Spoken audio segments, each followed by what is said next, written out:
live broadcast for 2018. My name is Timothy Polion. We'll be together until 10 o'clock this evening, at which time we will be concluding with the clip that peaked. We'll be focusing on a very controversial subject tonight. I say controversial because people very often believe that when you're talking about human rights, particularly those who are at the forefront of this particular subject, they are very often looking after the rights of criminals, and they're saying to the detriment of law-abiding citizens. Incidentally, December the 10th, that is next week, Monday, will be observed as Human Rights Day, and who better to discuss this subject on this evening's Newsmaker Live than lawyer Miss Mary Francis, who is a human rights advocate and also the director and coordinator of the National Center for Legal Aid and Human Rights Incorporated, observing its 20th anniversary this year. Welcome to the broadcast, ma'am. Thank you, Timothy, for having me here. I think it's an opportunity which I have undertaken at this juncture, I think, to come forward. And since we are approaching as you just said, the Human Rights Day, and it's a very, not just an ordinary Human Rights Day this year, but it's a very important Human Rights Day in that we are actually celebrating or marking the 70th anniversary of the Universal Declaration of Human Rights, which is a very important document and actually serves as a beacon in terms of universal human rights in today's world. So I'm happy to be here. Does not appear to get the kind of recognition that it deserves in St. Lucia, because were it not for you coming forward every December the 10th, either on Newspin and this year on Newsmaker Live, no one ever really would be focusing on this particular subject. Well, I think it's at this time of the year, most people are distracted going into the Christmas season, and there's also the other human rights groups which also celebrate or mark certain occasions, like the women's rights, the 25 days or 15 days of stop violence against women. So you have the AIDS Day, 4th of December. You have a number of other what should I say, groups which seek to pay attention to their own objectives in December. And again, well, we know there's no national human rights body as such in St. Lucia to bring all those groups together. And if we can do that, then we can have a big probably workshop, or we can have a conference to really highlight the day and maybe let people realize the importance of this Human Rights Day, which actually, as I must state, since 1950, it has been recognized by the United Nations in order to highlight the Universal Declaration of Human Rights, which was promulgated on the 10th of December in 1948. And we are celebrating 70 years, means 70 years of universal human rights throughout the world. When you talk about human rights, are we talking about primarily the rights of quote-unquote criminals or people who have been accused of committing a crime, or are we also talking about preserving the rights of law-abiding citizens? Who are we talking about? Well, when we talk about human rights, first, human rights are those rights which are natural to us as human beings. They are inalienable rights. We are born with those rights, and governments cannot take them away. Every human being is born with human rights because they are natural to us as human beings. Without them, we cannot live. They're inherent in our nature. The right to life, the liberty, those are natural rights. We are born with them. As a matter of fact, this quality is reflected in the Article 1 of the Universal Declaration of Human Rights, which says that all human beings are born free with equal rights. So we're talking about everybody. And the misunderstanding which has developed over the years, as I said, is due to a lack of education, proper education being provided to the communities and persons. So that misunderstanding is there, that human rights is a whole complex system of rights governed, or which, as I said, the Universal Declaration ushered in human rights. We have civil and political rights, which in fact are incorporated in our constitution, and there are also economic, social, and cultural rights. It's a broad spectrum, and human rights are indivisible and interdependent and universal. These are the qualities of characteristics of human rights and the values of the dignity and worth and equality of all human beings is what it actually projects, you know. So the belief out there that it is only criminals who have rights. They are human beings, so therefore they also have rights. All human beings. What about the rights of law-abiding citizens? Law-abiding citizens is the duty of the state to protect and to provide and to ensure the promotion of human rights. We're talking about human rights. So no, I'm making the distinction now. The rights of criminals or people who are accused of committing a crime, maybe they're on remand for an extended period and you not need delay with regard to the cases and so on. For a moment, can we spend at least 2 minutes to focus on the rights of the victims? The Instead of rights, passing it I on would to say, the authorities, what about you and your organization and the rights of victims of crime? The work which I'm involved in the organization is a very overwhelming at times. Why not other persons in the society form victims' rights groups? Why do they have to sit back and call and say what a human rights person is doing? They also have a duty to do something for the society. And if they are so concerned about the victims, which we all must be concerned, because we never know when we might be a victim of a criminal attack. But they have the right to form a victims group to speak about and to advocate on behalf of victims.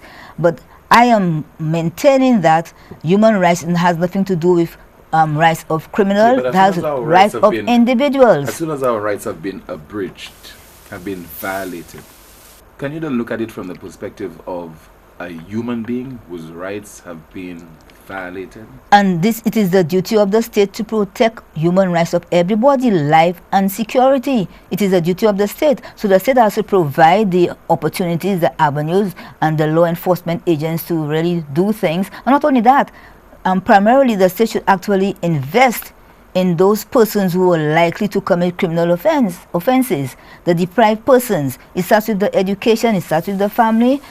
If we can do our best to actually educate and to actually promote the values in the educational system, I think probably that might be some means of actually producing better-minded young men, because they're the ones actually committing the crimes. And the whole question, we have to look at prevention and not only the question of law enforcement and so forth. Prevention is better than cure, and we have to go to. But I want to go back and speak about this Universal Declaration of Human Rights, because it is, as I said, it's a very important, significant document. And it has been described as the common standard of achievement for all peoples of the world, the articles that are actually contained in the declaration. Prior to 1948, there were no universal human rights, and that because international law only governed the behavior of states. Individuals were not subjects of international law; they had no rights. But during the Second World War, we heard, most of us would have known in the 50s, those who were in the 50s and over would have known about the atrocities committed by especially the German state against its citizens. 6 million people lost their lives. You have the many young men died in the wars, and there was a lot of oppression and serious gross violations of human rights. And then the Allied forces, those who won the war, mainly United States, UK, you have also France, the USSR at the time, and maybe China, came together, having experienced the war and the aftermath of depression. I mean to say, times were very dark in the world and so forth, came together and were determined that never again would there be a war. Set up the United Nations, and they also promulgated this document in order to ensure that human beings, for the first time, their rights are protected by international law, and it's not left solely to the state to deal out rights. International law comes in with the institutions or the facility for ensuring implementation to cover universal human rights, and all states then were obligated to account and comply. By this, United Nations consists of the Universal Declaration, 30 articles dealing with civil rights, also the whole gamut, and economic and social rights. But however, the document did not have binding effect as such, because it was actually drafted in general terms, and there had to be specific covenants or documents, other documents drafted to, in more precise language, to actually become binding. And out of that, the discussions following the promulgation of the Universal Declaration of Human Rights, you had two covenants: the International Covenant for Economic, Social, and Cultural Rights, and the International Covenant which governs civil and political rights. To implement the principles that were enshrined in the declaration, those covenants were passed in 1966, and together the Universal Declaration forms the International Bill of Human Rights. And all state parties who have signed on or ratified those covenants are obliged, on the obligation, to ensure that the principles enunciated are actually implemented in their country by passing legislation to bring about those provisions. But again, human rights is nothing, I would say, foreign to us, because again, the importance of the declaration, I'll just say the declaration, is that countries who became independent and after the war, following the decolonization, and in the African countries, then the Caribbean, we also have in our constitution in St. Lucia the Universal Declaration of Human Rights. The principles and the rights set out there are incorporated and forms part of our constitutional law. So there's nothing foreign about human rights at all in St. Lucia. You have invested your hard-earned finances into a business. Let's say Westec. Let's say a pig farmer at Mon Repos in Patience, or Patience Mon Repos. And you have some thugs or mastermen who accost a farmer. In the process, the farmer is trying to defend himself, stabs one of the gunmen. Aren't you also concerned about the rights of that pig farmer? Aren't you concerned about the rights of that business owner? But the burden is not on me. It's not on me. I'm just asking. Forget about whether the burden is on you or not. I'm asking you whether, as a member of the society, you are concerned. How concerned are you? As a member of this, as a citizen, I, like everybody else, I am concerned about crime and the vicious crimes taking place, because you never know when it will come to. I have been a victim of attack by two young men when I was ruffled up on my bag taken and so on, broad daylight. So and persons have broken into my home in the past and whatnot. So what should happen to those people, you think? Those people who have attacked you? There is the police force to make an investigation, the law enforcement agencies, and ensure that persons are brought before the courts. And the court itself, the judges and the court, the system are supposed to comply with our provisions by having a speedy trial within a reasonable time. Look at what we have at Bordelais today. Look at what we have. Look at the broken court system that we have in St. Lucia. It's dysfunctional. It's not even functioning. And persons are just on remand month after month, year after year. Even if they have committed a crime, but they are accorded and guaranteed certain rights in our constitution. And it is a shame that the court system has been left to become so dysfunctional that you have this crisis in the justice system today. I mean, I think St. Lucia is actually signed on to the covenants on civil and political rights, which I said stem from the Universal Declaration of Human Rights, and which is incorporated in our Chapter 1 of our Constitution dealing with fundamental rights and freedoms. We should never have this situation where you have this build-up and so many persons on remand at Bordelais. They have committed crimes. Conversely, shouldn't we look at it from the perspective of people who have a propensity to engage in crime, that they are contributing to the problem? We might never have a structure, a prison facility that would be large enough to house all those individuals who are just bent on committing crime. There you are. We can never stem out crime totally. I'm going back to the point I just made. We as a people and the government, we have to ensure that the system cater to actually can breed persons who are well developed, persons who are actually certain values are inculcated in the young men and women, essentially the education system. That's where it starts. Prevention, I am stating, is very, very important. Then again, you have to look at our economic model. Persons don't like to hear that. Capitalist model of development, especially in small countries, I mean, is partly responsible for the level of crime that we have. It is too materialistic. They are all human beings. They feel, well, there are no jobs or they know this. They would like to acquire and so forth. I think I'm sure if you probably make a comparison to Cuba as a socialist country, that level of crime does not exist there at all. Because Well, we because have because the rights of the citizenry, those rights are violated. Those rights are abridged. That's not the reason In at the- all. The socialist countries, they do not concentrate. They concentrate on social, economic rights, rights to education, to health, housing. Look at even Should we become a extended. communist country, therefore? I am not saying. I'm just simply trying So to. then, what are you suggesting? explain- What are you I am trying recommending? to explain part of the problem existing today. It is So provide us with tied up part of to the our- solution with our regard to our model our system. What do you think of about our development, system? Should we economic change our development. system, therefore? Well, we have to look and see what can be done to make things different, because you have a disparity, a wide disparity between income earning in St. Lucia. You talk about the government speaks about the wage bill is so high, the wage bill is so high. Well, I mean to say, in the socialist countries, everybody, whether you're a professional or not, there is most people get the same basic salary to allow for everybody to get housing, education, and health. In St. Lucia, education is a problem, especially higher education. Health is in crisis. We cannot afford to pay for our health services and so forth. Why? Because you have all the monies concentrated on the civil servants, those who were graduates and have the higher degrees and the level of salary which they get and so forth. So that is part of the whole problem to my mind, because those people, yes, they are saying they are entitled to, they have gone, they have made sacrifices and so forth. But what about the other mother who has 6 children, who has no job and has a duty to maintain those children? The state also has a duty to ensure that the family can survive and thrive. Just there. So what do you expect is going to happen in such a system? What do you expect Well, will don't happen? you think it is a case where some people are not planning their families?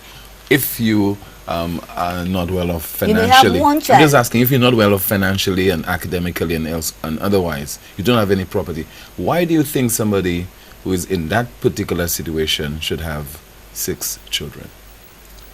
The question is not, you may have one child and still unemployed. But your argument is 6. So I'm asking. I just use it just as an example. I said 6, but any one mother, any unemployed people, they are human beings. They're entitled to eat, to housing, and the basic necessities of life. And if the state cannot facilitate the enjoyment of those rights, then what is the use of the state? I am saying when you have a huge wage bill, then the certain services are neglected. You are unable to actually maximize the services because all the money goes to paying the public servants. And I just use that to show, as I said, in the socialist country like Cuba, I don't think there's such a high level. You said it's because rights are violated. This brings me also to the question. Some people seem to there's a divide between civil and political rights like liberty and free speech and so forth, and as against the social and economic rights, housing, health, education. Some people say priority should be given to civil, others say. And this has been going way back. Even when the Universal Declaration was being drafted, you had this argument and this debate between those who wanted priority to be placed on social and economic rights, basically persons from Latin America, Mexico, developing countries who sat down as part of the conference, and the developed countries in the West, like USA and UK, were more concentrated on civil and political rights. They felt the right to liberty, free enterprise, freedom of expression. So even today, this debate still goes on. That is why you have socialist countries concentrating on social and economic rights and the civil and political rights. Some will argue, what's the point of being given the right to free speech and so forth, and then your belly is empty, you don't have a home, you don't have health and so on? What's the point? I mean to say, it's almost like a luxury for some people. I mean, in St. Lucia, how many persons? Yes, we have all those radio programs, all those call-in programs, and people are allowed to air their views and their frustrations as to what is going on. But tell them come together to do something seriously for their country with the But you prefer civil and political rights? You prefer the emphasis to be on those 2 areas? My organization, because of my own training and because of limitations, not only that, civil and political rights can be enforced against the government in the courts. They are what they say, they are justiciable. You can bring an action because the Constitution itself on the Section 16 says that if your rights to liberty or arbitrary arrest are actually affected, then you can bring a constitution asking for compensation under Section 16. But we have no such opportunity with social and economic rights. They are non-justiciable. And then the Universal Declaration, again, when it speaks about social and economic rights, it says those rights will be provided progressively according to the resources of the state. You see, according to the resources, where do our resources come from? Yes, it's true from us, the citizens who are educated and so forth, but too much of our resources go into paying the public service, very high salaries, and I think to me this gap to me in a poor country like ours, I don't think this thing is sustainable and this thing is fair enough. But those are the rights of the civil servants. They have invested in their education, they have made certain sacrifices. Why are you suggesting that that aspect there, basically you're asking for the economic rights to be violated? They could be paid a reasonable salary which would afford them, yes, to have an adequate standard of living, health, they can drive a car and so forth. But are you aware of the salary of some of those persons? Let's say somebody was in grade 20, grade 21. Yes. If they're making close to $20,000 thereabout, you're saying that is too much? Yes. In a small country like ours, it is too much of a burden on the state and the wage bill to have this type of salary, where you have a great majority of the persons cannot even buy food and so forth. I am saying it's wrong. Our model of development cannot sustain itself. No matter how many sustainable development goals now have been promulgated by the United Nations to be accomplished between 2050 and 2030, I don't see how we can reach that level with our so-called model of development. How do you see us rectifying that problem, that issue? Do you envisage that any government or will any government tackle this from your perspective? If we have to continue with the high wage bill, well, certainly the government will have to be able to earn more to sustain that level of pay for the public servants. And we know the private sector is limited in terms of providing employment. The manufacturing, tourism is the mainstay. We know agriculture where it's at. I just cannot see how the sustainability can be brought about in that present system. You ask me, well, what else? Well, maybe it's too late to cut the salaries of the public servants right now, but can government now continue to bring in all the school leavers into the public service? No. These are the people who are just, they're frustrated. Is it fair now for those persons who have actually attained their level at SAAPA not to be able, coming from UE, coming from overseas, cannot get a job 2-3 years? Because the civil service is going to be expanded more than it is already so large. So there has to be some kind of vision of our model of development. What part do you want to play in ensuring that those changes are effected? Advocate, organize, mobilize. Is that effective? Mobilize, organize liberation. We cannot, as a people, just sit down and expect 1, 2. We have to organize, come together as people come together in groups. The chambers organize. We as a people, we must organize. Workers must organize. We must organize ourselves and mobilize ourselves for change and for liberation. We have to do it. I have not seen the changes in this country sufficiently in terms of, since we have acquired our independence, I have not seen a great change in the economic relations between the various sectors of the society or the so-called classes or whatever. I haven't seen that at all. I haven't seen the changes that we can bring about. And then we talk about crime. Well, I mean, what do we expect? What do we expect? But are you making an excuse for criminals? And if criminals perchance are watching this program, aren't you giving them leverage over law-abiding citizens and over the police as well? The purpose of this, my appearance here tonight, is not for me to concentrate on criminals.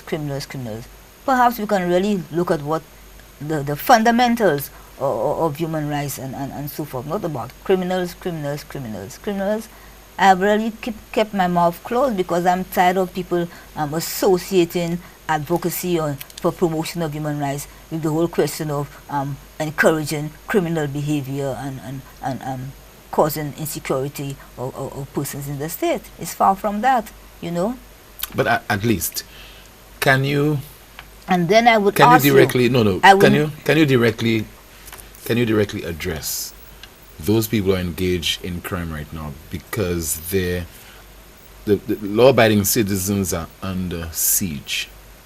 What are you saying to criminals who might be watching this broadcast right now? the type of persons who commit crime nowadays, those persons don't have a conscience, they don't have time to listen and so forth. Those persons have been living in the underworld for the longest while. There's been an economy that is built on the drug trade and so forth, and gangs and whatnot. Those people don't have time to listen. Those people are lost because they have experienced the type of life that they have lived and whatnot. Some of them probably come from good homes and they just probably attracted to an easy living and so forth. Appealing to the criminals and say, oh, put down your weapons, put down your guns and so on, turn around. I don't have that kind of authority over those people. Their minds are already made up. And it's up to the state now and the police to try and step up and to see how they can actually try and curb the whole question by... But if their minds are made up, what approach, what should the approach be on the part of the police? Should the police also adopt a posture of trying to appease them, trying to appeal to them? Because you just said those people, they have made up their minds. Well, I would really want to, I would like to know how those people see the police, what actually operates in the minds of those criminals in terms of the police force presently. What operates in their minds? The police force that is plagued with all these problems. And you believe that therefore the criminal elements have, based on what is happening right now with the Royal St. Lucia Police Force, they have every right to ignore the authority of the police?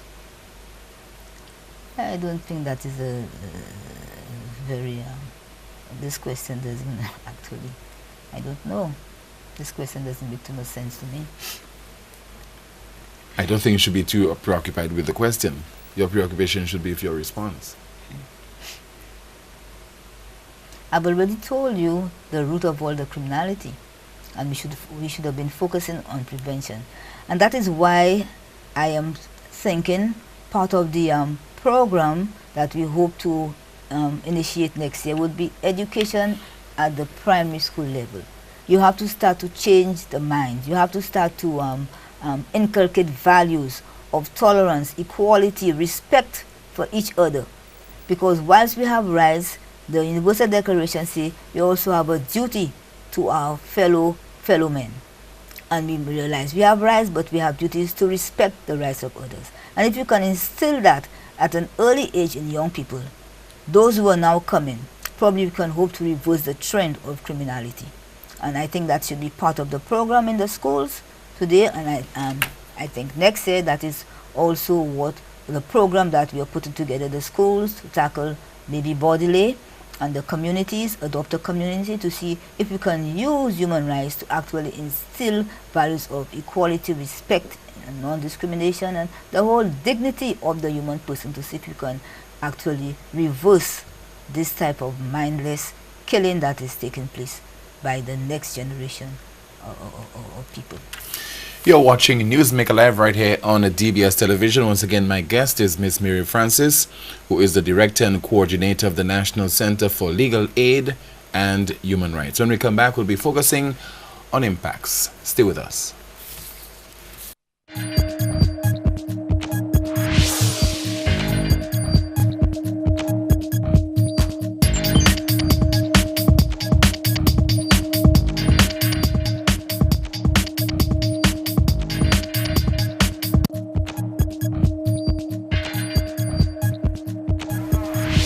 Welcome back. Thank you so much for staying with us. You're watching Newsmaker Live. We conclude at 10 o'clock this evening with the clip that peaked.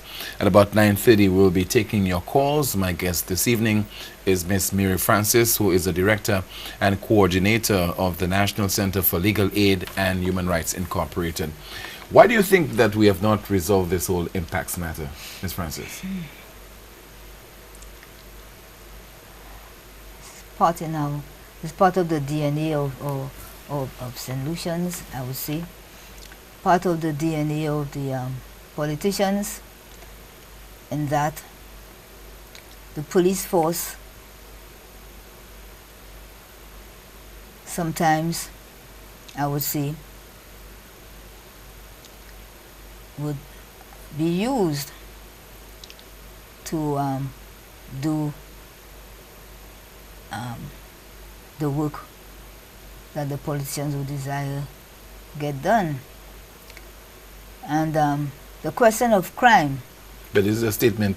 I don't think you have any kind of evidence to back up what you just said. The question of crime, you know, has a very serious effect on the chances of the political, the success of politicians, of the party and the government and so forth. Because when there's a high level of crime, people are afraid, people feel insecure, and then sometimes it can really affect the chances of re-election. So the whole question of law enforcement is being emphasized to stem crime. The impact situation, I would say, is simply because we don't care about human rights. Government doesn't care about the whole question of a justice system which is working well and accountable. And there is a duty on the state to protect human life. That is the duty of the state. The most fundamental human right is the right to life. Without the right to life, there is no other life. And when the state takes life, because the police are actually agents of the state, there is a duty to account in a transparent manner for the lives that have been taken. It is alleged that they were criminals because there was a high level of crime. But where is the proof that those persons were criminal? I know from some of the information that I have, one or two of those persons whose people have come to me to help seek justice. They have had no criminal records and so forth. So the whole question of allowing police to go about and using excessive force to deter criminal or help to stem the crime and the gang violence, okay, but then when this happens according to our laws and according to international human rights law, there must be a system of accountability in terms of let us know whether those persons were killed lawfully. Let us know. Yes, it is said there was coroner's inquest carried out and so on. Which coroner's inquest? I mean, that was the whole joke. I remember I attended in the early days one of them, and I said that the Coroner's Act of 2002 has to be reformed. It has to be strengthened. There must be provisions to allow for more transparency, to allow for the family members of the deceased persons to be represented. As it is there now, there is no compulsory right to be represented, the family of the victims. Even the former Prime Minister, Dr. Ken Anthony, when I was speaking and calling for reform, agreed that the Coroner's Act should be reformed. So these are the things that you have to be looking at. And when you have a coroner's inquest by a magistrate who's very busy, and then you have the police carries out the investigation and places the file before the magistrate, there is no independence. How many witnesses? In most of those cases, there were no witnesses. I remember actually telling the magistrate in one case, I have witnesses for so and so, and I would like those witnesses to be there. And then she agreed. She said, I don't have a right to represent those people. What interest? I had to interpret the law, I had to make and stand my ground. He said, well, yes, you can be there, but you will not be allowed to ask questions. What is the point? What is the point? In one case, when the jury asked to visit a site, the magistrate was advised that she shouldn't go there. It is a place that is very, very injurious to her safety, and so on. So, I mean, those inquests are just hold fast, you know, and we don't get to the bottom of how the person died, whether it was lawful or unlawful and excessive force. We don't get to that at all. And I think, as I said, it is the duty of the state, where you have a separation of powers. You have the police are there to investigate, to arrest, and take before a judge and jury. They're not supposed to be the judge and jury at the same time, you know, because we have the executive. Yeah, but the police are not presiding over those particular matters and determining the outcome as to guilt or innocence. No, but then when I say so, those persons who were killed by the police, it is still, to my mind, extrajudicial killings that took place in some instances there, you know. It is based on certain information. And regardless of that, I am saying there was a duty to have proper inquest carried out. I just point out to you what happens at an inquest. Where are the witnesses? Where are the eyewitnesses? It's just the police and the coroner going over the records and the report that the police has presented. But in the case of that incident, which and let me tell you, I think the government slept on its watch. In 2011, it began on the United Workers' Party. The party lost the election. Labour Party came in. They had ample time to do something. I was on the media all the time. In the Star used to carry it. I wrote a letter to the former Attorney General indicating that it's a very serious matters for the state in terms of our human rights record. Not only that, the integrity of the police force was actually under attack, and therefore there was a duty to have an independent inquiry, that there was information that can be made available to him, so that that was ignored. They did nothing. Why? Because in the mind of the public, the police had done a very great job of clearing the streets of criminals. And they were very happy, they were supporting the police. So why then go on trying? Is it the responsibility of any government to directly intervene in this particular matter? Is that an issue for the DPP? It's not a question of intervening, but they did do something. Interfering? They did this as a result of the U.S. pressure. Didn't they bring in the impacts team? Which, as I said to you, they could have had their own independent investigation as a country duty bound to account for the death of those people, the right to life. The state agents took their life away, whether they were criminals or not. But in some cases there were inquests. But some people were not satisfied with the outcome of that inquest. And rightly so, because those inquests were just a question of you get the investigation by the Serious Crimes Unit, a report is placed before a magistrate, who acts as a coroner, because that's how the magistrate is a coroner, and then where are the independent witnesses? Where is the lawyer to represent, to give some balance? That means our Coroner's Act must be amended to allow for this type of situation. What do you expect in that scenario to get? What do you expect to get? We're getting all set to conclude another year, end another year. What do you anticipate as far as impacts is concerned? What's your prediction for 2019? Well, I have nothing to say on that because the minister speaks all the time and says it's in the hands of the DPP. I think we had the former DPP, pressure was exerted on her. It is 2 years since the DPP is there. I don't know. I mean, these are sensitive issues, very sensitive issues. You have to look at protection of persons and all this type of thing. He knows what he knows. I'm not in his office. I don't know. I don't have the information that those people have. But I'm saying it is time that something be done to close the issue of those killings. The police force the integrity has to be restored, and something has to be done. We as citizens, well, we should probably be more active in ensuring that the DPP does what he has to do. Something must be done. And this year marks the 5th anniversary of the death of Shakadan Daniel. He was found dead in his cell at the Micoud police station, and that is in October of 2013. There was an inquest into his death, ruling that the 22-year-old was unlawfully killed, and he was to appear in court in October of 2013, and that never happened. Just recently, DBS's Sheffield Gillard had a report looking back at the events involving Shakadan Daniel and speaking with some of his relatives. We have that report right now. Attorney to the family Dazrian Green in 2014 filed a wrongful death lawsuit against the police force, and on July 24, 2015, an inquest into the death of Shakadan Daniel ruled that the 22-year-old was unlawfully killed. However, Attorney Green in 2016 was appointed acting director of public prosecutions. And since then, the family of the deceased says they are yet to see the perpetrator or perpetrators prosecuted and brought to justice for his death. Right now, I'm trying to get justice for my son. I'm not getting any justice.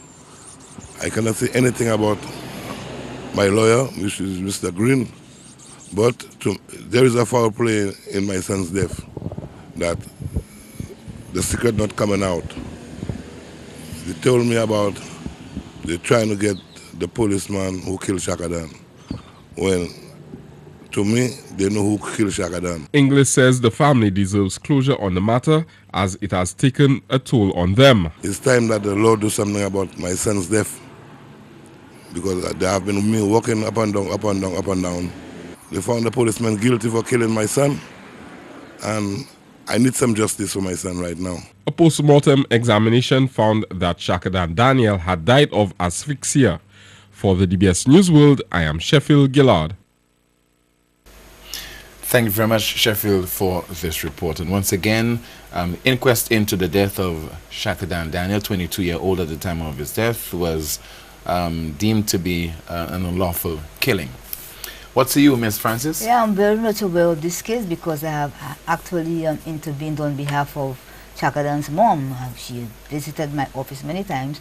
I was not aware. I don't think a civil suit was actually filed. I mean, certain steps were taken in order to bring a civil suit, but they were never completed, and I don't think a civil suit has been filed up to date by Mr. Green, who was then assisting the family when that 2013. Yes, there was this inquest, and the verdict in 2015 came on lawful killing. I have a copy of the submission of the coroner and so forth. And as well, I wrote the DPP when he came in again in 2016, asking him to do something, because here you have the submission, here you have the verdict.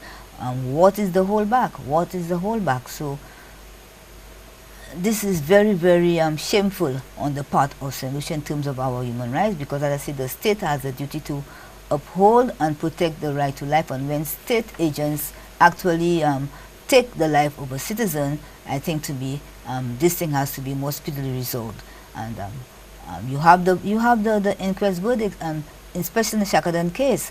I don't see although maybe the problems probably which plague maybe the other impacts actually surround the Shakadan. I really don't know. I have spoken to the DPP more than once. I have written and so forth, and maybe, well, what needs to be done is to bring a constitutional motion on behalf of the family claiming compensation. I mean, compensation will not bring back the life, but at least you have your civil, your constitutional remedy still available in that situation, which raises the question again of access to justice again. The DPP finds himself in a unique position there because, I mean, as you said, he was representing the relatives of the deceased.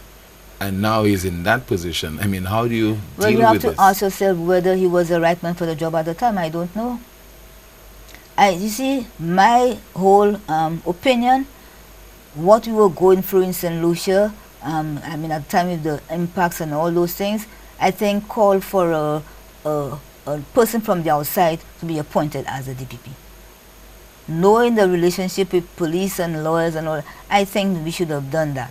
Bring someone, and I know persons from the outside had applied and one person was being considered, but the salary was not attractive enough, and they had to make the salary attractive enough to bring on the new DPP that we have presently.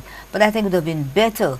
There would be more freedom to move according to the law and do what is required if we had a person from the outside. And even now, I think we can still have an independent prosecutor for the impact, because I think one of the recommendations, or one of the it was actually proffered that the government of St. Lucia could be assisted in getting an independent prosecutor if they so desire. So that offer was there on the table at the time. So if we want to tie our hands for our own political reasons, let us tie our hands.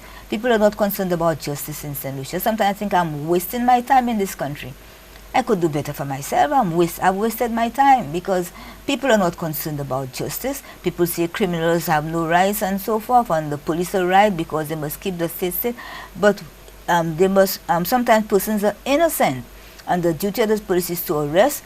If their lives are at stake, or there are threats to their life, then the law said you can use deadly force. But that has to be proven by the information, by the investigative reports. It has to be shown that maybe their lives were threatened, and therefore they responded with deadly force. I don't know in some of the cases that happened. I don't know, and it's an open question. But according to information that I had received at the time, especially in one of those cases, you had eyewitnesses right there who came the following day to my office. They were right there when the killing took place on a Sunday. One of the guys even has scatter shots on his leg and so on, right there, and I mean, persons have to really know the I mean to say, I don't even want to speak of those. I attended some of the inquest and the report by the Dr. King and some of those postmortems, I mean to say, oh God. How do you envisage the Americans will react to our either inability or tardiness in dealing with this? I'm not concerned about Americans. We have a constitution, we have a duty. It is a shame again that we allowed the Americans had to come in and tell us we have to do something. When all along I was asking in 2012, oh, there's the human rights people, oh, they're supporting criminals. And again, this colonial, they have to wait for an outside agency. Although I should say colonial, because I said because of international human rights law now, states also who are party to the various conventions of the covenants of the United Nations on human rights can actually put pressure on another state to do something. The state can even file a petition to actually enforce a state who is delinquent and in violation to come up and to respect and to do what is necessary. So the Americans, they have their own way of operating, and we cannot have our cake and eat it too. If we are saying we receive the people's money to train the police, well, they are saying, well, we are not going to spend our money to train police who have committed those killings, and then there is no accountability. Fair enough. Let's move to the CCJ. Do you think that, how much confidence and belief do you have and faith do you have in the CCJ? Well, this is another very confrontation, what should I say? Well, it's something which causes a lot of debate and for and against the whole move. Like I mean to say, most Caribbean people and who somebody who believes in a nationalist who are anti-imperialism and all those things, I think yes, we are supposed to have at this point in our development of our final court of appeal. But again, the whole question of the perception that persons are saying that judges seem to be probably looking over the shoulders in terms of the governments and so forth, and the confidence. But the CCJ has ruled on several occasions against matters. I'm just talking about the confidence of the people. We have had referenda in Grenada recently, just in November in Antigua. What happened? Grenada had one before that. So the people now are not convinced that there will be sufficient independence of the court to guarantee their rights and so forth. So are you convinced? Are you convinced? Well, sometimes a little doubt looks at the back of my mind, but you have to, to say, as an independent person, proud of your independence and your development, yes, you have to move forward. And you have to say, well, why do I, because I have this doubt, I should not move forward, whereas it is good in terms of our nationalism. But then even looking at it again, there's some other thing. You have, look at our head of state. It's still the Queen is the head of state. So once we're talking so much about Privy Council and nationalists and let us reclaim or let us bring home our independence, we are a sovereign nation, why look at what, I don't know, we are confused people in the Caribbean. We are confused people based on our history. We are afraid to take the necessary steps, which makes sense. We have the Queen as the head of state, but we're talking about let us delink from the Privy Council, this colonial and all these things. All those things sometimes I don't even want to get involved in the debate because these are the other sides. And this is the side sometimes you have to look and say, but are we really serious in what we are doing? The implications, the inconsistencies in what we are doing and what we are saying. But however, the president of the court, I have confidence that in his ability to actually sit and decide cases and what. And Justice Adrian Saunders is a very good judge and he has a very good background in terms of the law, and I think the court is in good hands. Let's take a break. When we come back, we'll be taking your calls. You're watching Newsmaker Live, the penultimate program for this year, and my guest, Mary Francis. Stay with us.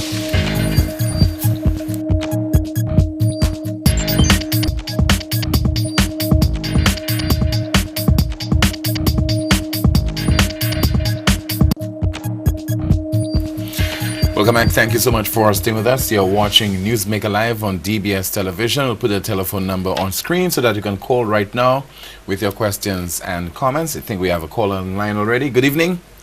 Yes, good evening, Tim. Hi, good evening to you, caller. And good evening to your guest, Miss Francis. Good evening. Miss Francis, if there's one thing that you said tonight that I can agree with, is how your admission on how confused you are.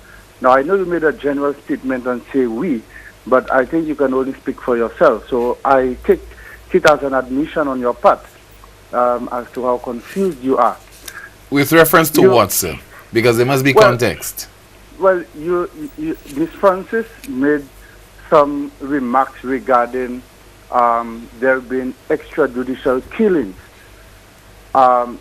based on information that she has and so on. And later on, she said words to the effect that if the police considered that their lives were at risk, then that has to be proven. She does not know, and so on. So there seemed to be conflict in her head as to whether the police were threatened or whether it was actual extrajudicial killings. I think, to pronounce on that, you would have to wait until you get evidence to show or to prove that the police was not threatened and that the killings were actually extrajudicial killings. Now, want to react to this? No? I don't have too much to say on this thing. I've spoken on that time and time again. Okay. Also, Caller, go ahead, continue. Miss Francis spoke to these extrajudicial killings. She's a lawyer. She's head of Legal Aid. Well, the National Center for Legal Aid and Human Rights Incorporated, yeah. Mm-hmm. Okay. What is preventing you, Miss Francis, from bringing an action against the state, the police, for what you have considered to be extrajudicial killing on behalf of those persons that you claim you represent?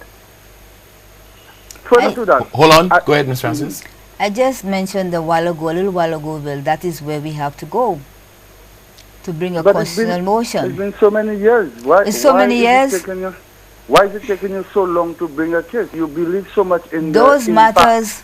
Do we have legal aid in St. Lucia? Do the government provide legal aid for such people? Lawyers are supposed to put their hands in their pocket and just do those matters. So I am saying that is the route we will have to go now, and that's my answer to you for the time being. Okay, final comment, sir? In the very near future, we will see some cases from Ms. Francis where those matters are concerned. You will see some cases coming up in the court from you. Hopefully. All right, thanks a lot. Okay, one last thing. Yes, go ahead. Ms. Francis, I want to ask you, do you consider yourself to be a part of the solution of crime fighting in this country?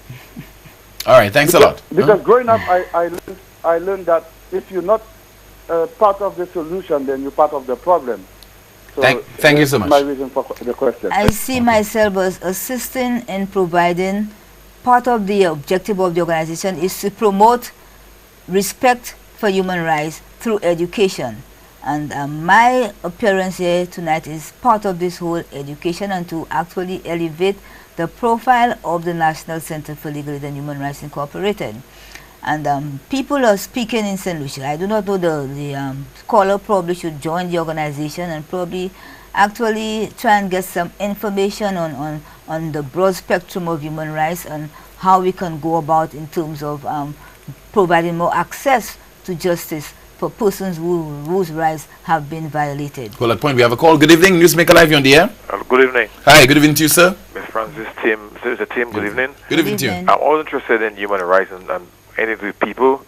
Are you part of an organization, or you just advocate, or you building one? Are you recruiting? Because I'm very interested in what do I do? Do you have a form to fill? Are you about recruiting people? I want some more information on the organization.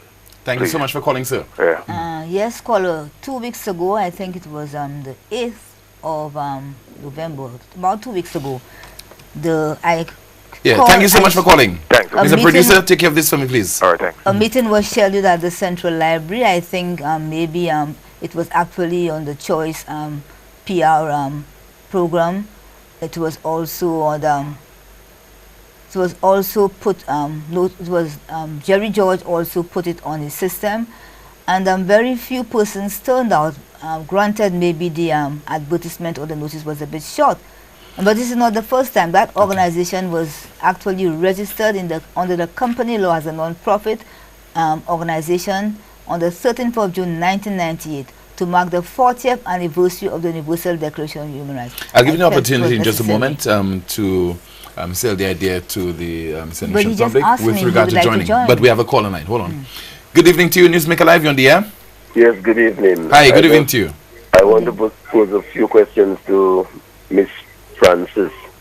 Go ahead, please. A while ago, Mr. Timothy, asked her a few questions and she go around it. One of the questions where he asked her about the victim, she speaks of human rights, but it's only the victim. The victim is excluded from her rights, as though the victim is of no use. It's only the criminal that have the rights that she looked upon. A young lady got killed recently there. Apparently she was not even in the country because she never make any comment about that poor young lady that lose her life. A young lady. I am saying that we too much emphasize only on the criminal. What about the victims? No rights, nobody speak of them as though there's a trash that's done away with. I am saying that if human rights, we have to look at both sides, not just when they apprehend the criminal for her to just come out over the media. Because if she have a relative of us that probably got involved in a situation like that, she will never face the criminal alone. She will want to see that criminal justice is done. And I'm very, very sad as to the way she responding to Mr. Timothy, because he posed a question to her and she reached as far as disrespecting him over the media. No. Answer that question. I don't think that's not nice at all. I don't think that Ms. Francis disrespected me in any way. Okay. And there is a reason, for her behaving that way. Okay, thanks a lot. What say you, Ms. Francis? I prefer just to overlook such callers, because this has been going on for the past 20 years since I registered. That is the response you get. Those persons will do better if they could actually try and see they can go on the internet and educate themselves, because they're using the internet to look for everything else. There's a lot of information on human rights. I don't come out and speak about, say, supporting when there's a crime, speak out in terms of the criminal. I've always been saying that human rights consists of civil, political, economic, social. It's a broad spectrum, and from time to time, if an arrest is made, it is not made in accordance with the law, and I'm approached by the media, of course I would give my view and say what is wrong, and that it should be done in the proper manner according to the Constitution. When we speak of protecting the rights for John Brown, who may have committed a crime, actually, what we are doing is protecting the constitutional rights for all St. Lucians. If we allow an erosion of the constitutional rights guaranteed to us because it is a poor person or criminal, and in any case, persons who have broken the law, they have the presumption of innocence. They are supposed to be arrested and taken before the courts. That is what we have in St. Lucia. Let's go to that call. To say so doesn't mean I'm supporting a criminal. Good evening. Thanks for holding on. You're now on the air. Good evening. Hi, good evening to you, sir. Good evening. Mr. Timothy. Good evening to you. I'm trying your guest, Miss Mary, to be very hypocrite and biased, because she is willing to accept the results of the coroner's inquest in the Shakadan Daniels case. But in the other matters where the coroner's inquest ruling is saying justified killing by the police, she's not willing to accept this. So I cannot understand her. Why she is willing to accept one when it favors her, and she wants to disregard the others that don't favor her. And the other thing I want to say to her, isn't it true that in one of the coroner's inquests down in the south, she, Mary Francis, approached an eyewitness and tried and discourage him from giving evidence in that coroner's inquest? Thank you. Thank you so much. What's your ma'am? I know nothing of what this last caller is saying. Maybe his mistake is another Mary Francis. I know nothing about no eyewitness. I am not aware of what that is, a pure lie or manufacture. I don't know anything about that, you know, and I'm not here to talk about you brought it up, you were right to bring it up. But you see, this impact has caused me so much grief in terms of my country. Persons have lost their lives. It's how many years now? 7 years, and we cannot come to a resolution. It has affected, look at you all people out there, it has affected the morale of the police force. In the eyes of maybe some St. Lucians, I mean to say, when this has happened, they probably say, well, they cannot trust the police. It has really affected us. Internationally, it has affected us in terms of our assistance. That's what you all should be looking at and putting the pressure on the powers that be to bring it to a resolution.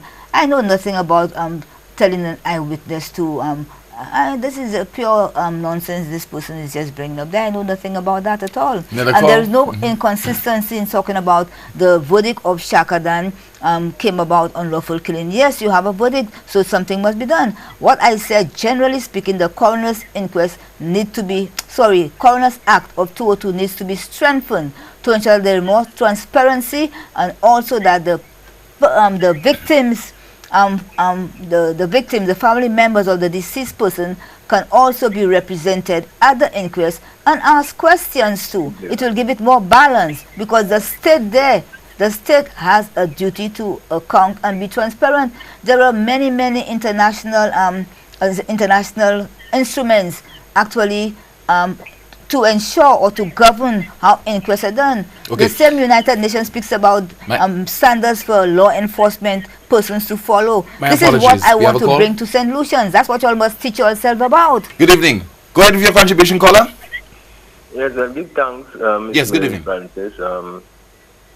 When people are not educated to a certain level, especially when they are bombarded with anti-propaganda and not understanding what human rights are, then you would hear such calls, because it's amazing the negative calls that you are getting, and because it's obvious that they do not understand your role as a human rights personnel. But give thanks for being a champion of human rights, because as I'm saying, we have articles that people just apparently don't understand.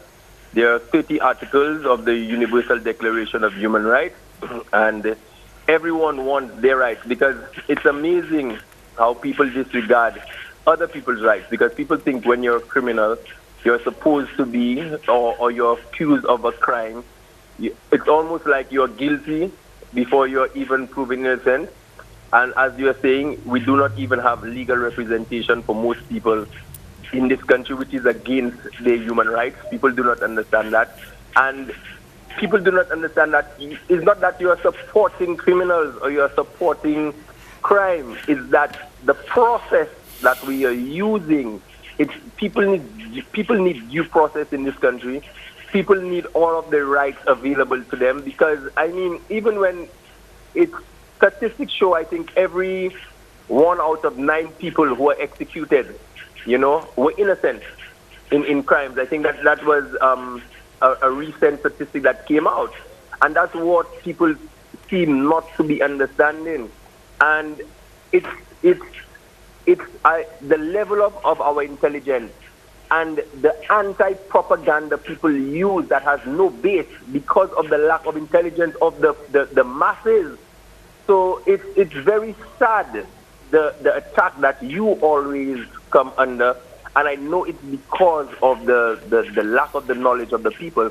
But give thanks that there is someone like you who defend, whether I am agreeing with you on everything that you do or not. I respect your position. People do not understand. As a Rastaman, if it's my right under Article 18 of the Universal Declaration of Human Rights, plus Section 9 of our Constitution, that our religious rights are respected. If it's not respected, and most times it's not, especially when it comes to the use of herb and stuff like this, as a Rastaman, that we have no redress. There's no way that even if the court is abusing their powers against us. There's no way that we could stand against it. So it seems that, as I'm saying, we need to really educate the people. So give thanks for that constant agitation, because I've been, when, a lot of times when I speak to you, it seems that you really get fed up and you really get frustrated with the way that the system works there. And I understand, but we need to understand when you have the masses and the masses are not enlightened, that's the type of reaction they would. So they're bombarding you. I'm hearing them tonight, and that's why I decided to call, because it seems that most callers who are calling are bombarding you, and it's obvious that they don't understand. But if they ever end up in the situation where their rights are violated, no matter who it is in this country, and in the world, because it's almost like double standard in everything that we do. You would hear America on all fronts talking about human rights, and they know, maybe they're right when they're talking about it in the situation, and then contrary to it, they themselves are violating human rights on the international scale. They're invading countries illegally, Panama, Grenada, Iraq, and stuff like that. And people do not understand they're illegal, but because they have the force of might, they think that they're right. And I mean, so give thanks, as I said. All right. I greatly appreciated your work, Thank you so much for calling, sir. Thank you for your support on your analysis of human rights. I wish there were many other. I'm sure there are lots of other solutions like yourself, but the few who seem to be deliberately trying to misunderstand human rights, I invite them to try and get a little more education on the whole topic of human rights. Because human rights, as I said, is something everybody is entitled to. Human rights, and this is the duty of the government based on its agreeing or ratification or signing of international human rights conventions, and based on our very constitution has a duty. The state always has a duty to protect our rights. That is why we elect governments. They have to protect rights. When persons are killed by criminals, it is not the duty of human rights advocate to really actually come out and speak. Yes, of course, it's unfortunate and we are sorry as human beings that those things happen. But at the same time, other persons can also come and form victims groups to support the victims. That is done in other countries. Why we have to be then, our capacity is so limited to challenge the state then to actually go along and to be advocating for the victims and so on, and standing up for the Constitution. For one, we stand up for the constitutional rights of everybody in St. Lucia. That is the whole thing. We have to stand up for our constitutional rights. And as the theme says for this year, for the whole of last year until now, the 70th anniversary, to stand up for your rights, educate yourself, stand up for rights of persons with disability. We have so many different sectors in society, the rights of the child, rights of women who still experience so much discrimination. There is so much in St. Lucia that we have to look into, and we have to see how we can put right, instead of just focusing on this small thing about police enforcement and criminals who die in the process. You have a call? Good evening. Hi, go ahead, please. Yes, Tim. Go ahead, caller. Good evening. Good evening to you. The problem is not the Hello? Okay. I'm listening to you. Go ahead, please. The problem is not the lady, the problem is the justice system. We have to clean that justice system. Alright? Okay. And big up to the lady for the work she's doing now, man. All right. Thanks a lot. Thank you, caller. What about legal aid? Have we made any strides as far as addressing this issue? We have made small strides. My apologies. Let's take a call. Good evening. Newsmaker Live. You're on the air. Yes, Mr. Tim, I'm just calling you back again. Okay. Caller, we know. Individual who spoke about quick contribution. Go ahead, quickly. The individual who spoke about how we big up Mary Frances. You see, it's only when you find yourself in certain situations, you know in how you feel about it. The whole thing about human rights, it is a general thing. But when it comes to human rights, that human rights Miss Mary Frances speak of, Miss Mary Frances is only siding when the criminal is apprehended. All the time is out there, she don't say nothing. Okay. But it's when he's apprehended today, You made that point earlier on. They are asking, hold on. Go ahead, sir. They are calling and they're asking to restore that confidence, that policing confidence. And I am telling you that the situation now, I only hope if one day she gets herself involved, she will see that the human rights decide also. All right, okay, thank you so much. We're talking about legal aid. Yes, legal is all about access to justice, which is actually a human right. Access to justice and legal representation, which is many persons are denied legal representation in St. Lucia. Well, what we have had over the years, lawyers do pro bono work, helping and so forth. And from between 2002 and now, there has been some small progress in that. About 2009, the Legal Aid Act was passed, setting up the Legal Aid Authority, which has been actually functioning for the past 2 years. But the capacity is limited in terms of the range of issues that they deal with and the outreach. And I'm particularly disappointed in that legal aid by the government legal aid authority would not take actions against the state. Persons who really need it, persons whose rights have been violated, whether it's through the hospital negligence or by agents of the state, and who probably cannot afford, they would not be able to access justice through the government legal aid. Okay, we have a call. Good evening, you're on the air. Hello. Yeah, good evening. Tim. Hi, good evening. Good evening, Tim. Good evening. Good evening, Ms. Mary Francis. Good evening. Good evening, sir. Yeah, I must say that the lady has been doing a wonderful job. I mean, there are a number of situations where there would have been injustices. We would have found unscrupulous policemen, would get involved in all kinds of scenarios and would, in a way, violate the rights of the normal persons, criminals if you want, and everything else. But I think, there must also be a leaning to sensitivity to the victim to a certain extent. He mentioned that other persons should represent victims and whatnot, and the job is not to represent victims, but persons who would have been challenged or don't have illegal aid that she's talking about. But there would be a propensity for even us to say that we have a voice. We could go and do those things, and there'll be representation. There's a voice that will speak for us, and it could encourage them to get into criminal activity to a certain extent. And we see that happening a lot. I think the role of human rights is critical, it's important, but there must be that sensitivity to the victims, because when you have an increase in crime in any country, people get, feel that, they haven't got the freedom to move on as they want, and you give the criminals a free hand to do what they want. They feel that there's a voice, I think there should be a voice, because there may be situations where persons will be wrongfully killed, or for some reason or another, a person may not have committed a crime, but the evidence, the direction, and they did not be the perpetrator of the crime. And so you need that kind of representation, human rights representation. Even the criminals, that matters, right? We agree.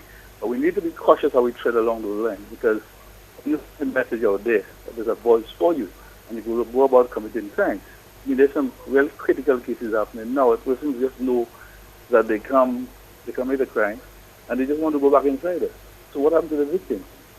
There should be a voice there also, and I don't see why there can't be a balance between, because if it's human rights, you're talking about both victims and the offenders themselves. All right? So the balance should be incorporated in everything, and there are times when I think, even as a human rights proponent, that you need to speak for that voice. People want to embrace and say sometimes, this is wrong, that should not ever happen. This is a heinous crime, and so that should happen. That doesn't mean that there should not be a representation for the person. You should have a balanced voice on this thing, so that persons will appreciate better the work that you do. Because you have so much criticism now about what you do in your role, because people don't understand it. But I think somewhere along the way you need to create that balance and have a voice and speak for the victims sometimes. It's very important that this happens. Okay. That's my contribution. What say you, Ms. Francis? I appreciate and I respect your opinion, what you have just said. But you all have to understand, human rights law is the law that I try to apply. Human rights law is actually the law which governs the relationship between the citizen and the state, which says how the state must behave towards the citizen. And that is where I come in. Yes, I can call out and say, oh, when I call out and say, oh, well, what a brutal death, and it was so terrible and whatnot. What we want is for the police to actually catch the perpetrators, and those people must be brought to justice, and the system must work, that they will have a speedy trial. That's what must be done. My calling out and sympathizing will not solve the problem of the police not able to actually initiate arrests and those persons are not being tried speedily. That's where you all must come put the pressure on the government to try and actually repair the harm that they have done by the neglect to the justice system. That's what we have to do, a proper functioning justice system. That's what we need. Good evening. Go ahead with your contribution, caller. Hello, Tim. Hi, good evening to you, Suku. How are you? Yeah, Miss Mary Francis. Yes. Hello. Hello. Yes. Good night. Yes. Good night. Good evening. Yeah. Good night. I mean, I see we choose ignorance instead of enlightenment. Mary, by everything she's been saying there, has been advocating for the victim, rights for the victim all the time. By implicitly stating that government, there's dereliction of duty, providing for the security of the victims or the would-be victims through negligence in proper education, proper health, proper opportunity, employment, and so on. Isn't that enough advocacy for the victims? When the victim, okay, as she rightfully said, when people fall victim, what else can she say? She has to go at the state. The fact that they don't provide the adequate security for the victims or the environment for safety of the citizens doesn't mean that the perpetrators shouldn't have their rights also. I don't know. I mean, this lady has been trying to make us understand that for decades now, Tim. Mm-hmm. You know what I'm saying? And Tim, you asked the lady some kind of ridiculous question, trying to put her on the spot. Suku, I don't know, there's nothing like a ridiculous question, okay? No, Suku, no. I think you understand. You are wrong on this particular issue. You should help people. Suku, you are wrong on this particular issue.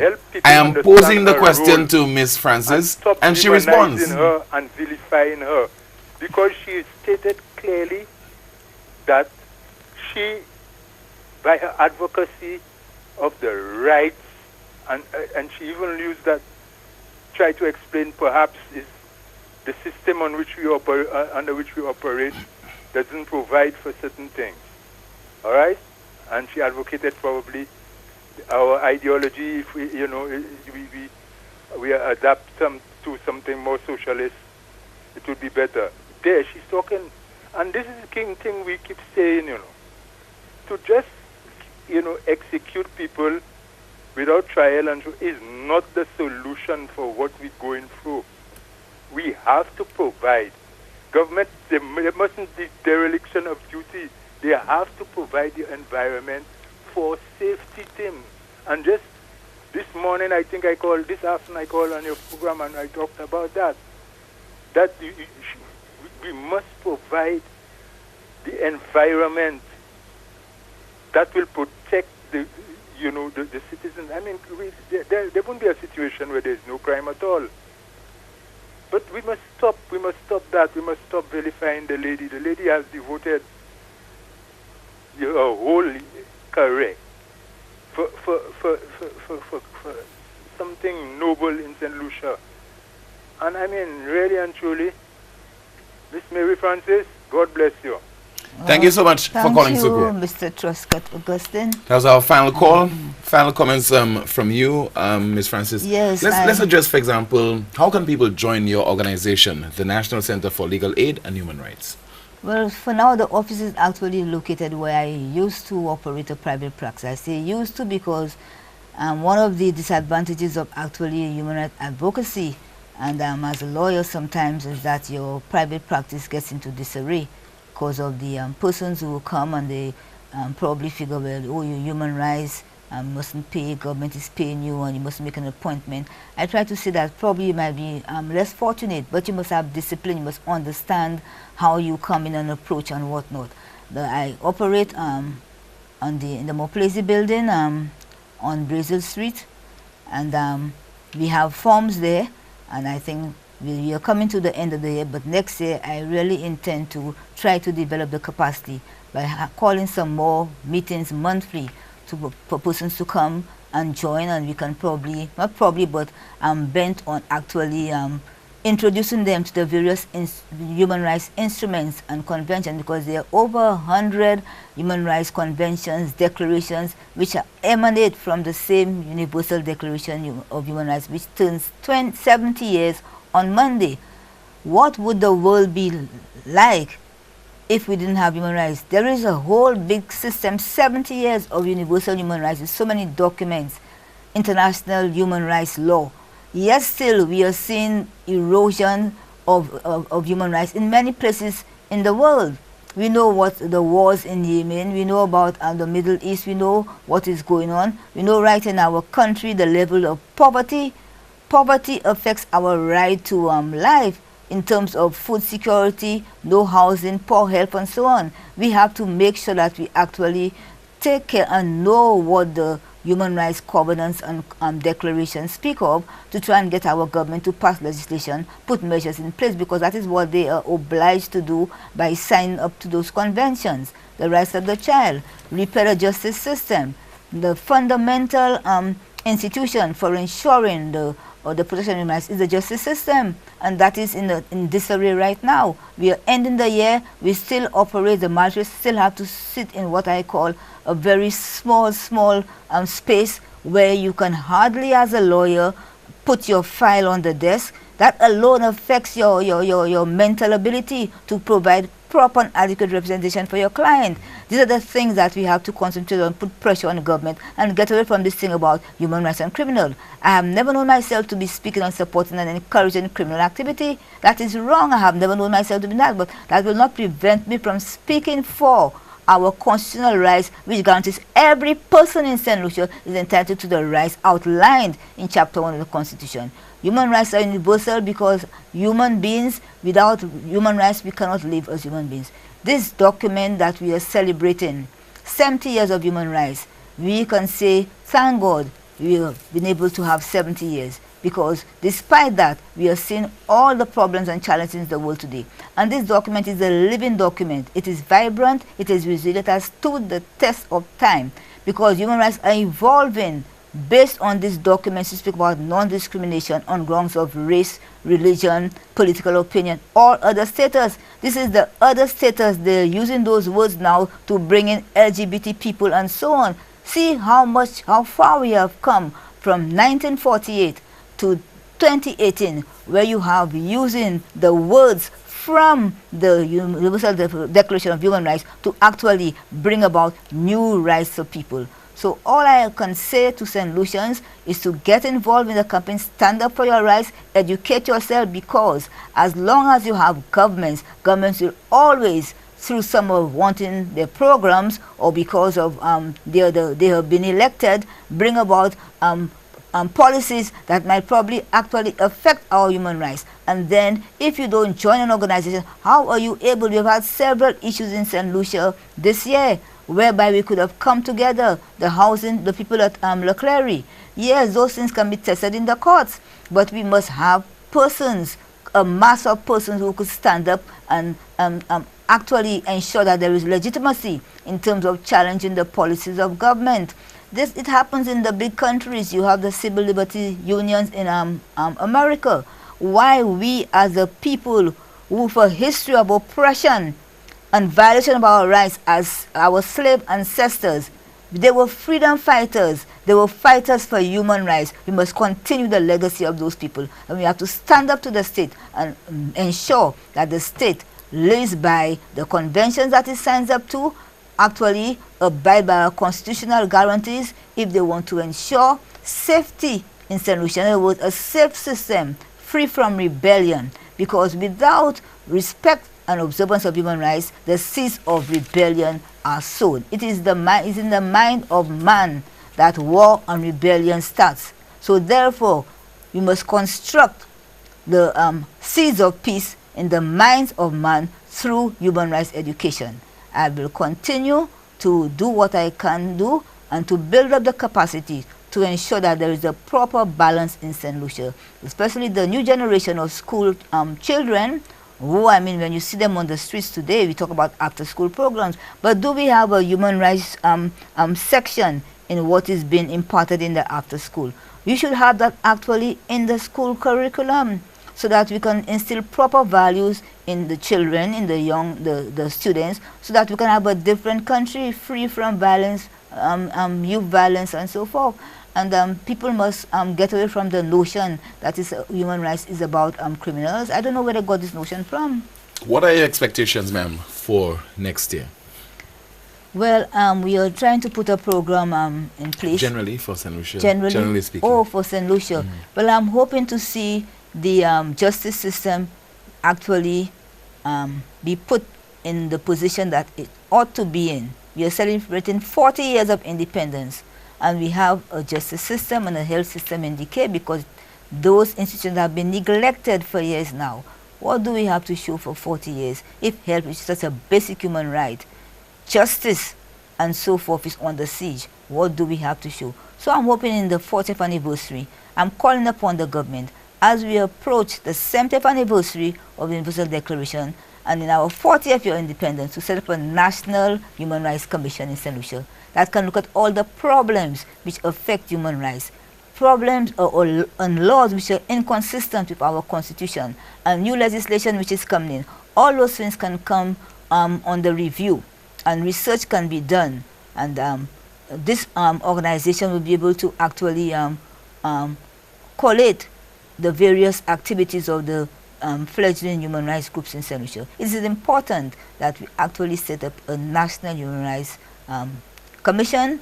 The United Nations, during our Universal Periodic Review in 2015, did recommend for St. Lucia to set up that Human Rights Commission. And if we can give a gift to St. Lucia, I think in our 40th anniversary, that would be a very good thing. Try and bring about this Hall of Justice, see about the hospital and so forth. There are so many challenges if we have to move on. Despite our economic model, or because of the economic model, we're in those challenges, we then have to seek ways and means how we can actually limit the impact of the model by truly sitting back and putting the investment where the investment should be placed. Yes, tourism is very important. It brings in revenue to the country. But why have we neglected those basic institutions which actually provide for our enjoyment of our human rights? So next year, I think we have a lot on our plate, and I'm hoping that at this time next year, we'll be able to sing a different song. As always, thank you so much for being my guest on this evening's Newsmaker Live program. As the penultimate broadcast, we'll be back, God willing, next Wednesday with the final Newsmaker Live for 2018. Stand by now for the clip that peaked. Producer saying that we don't have one. Thank you so much for watching the broadcast. My name is Timothy Paulion saying good night and see you next time.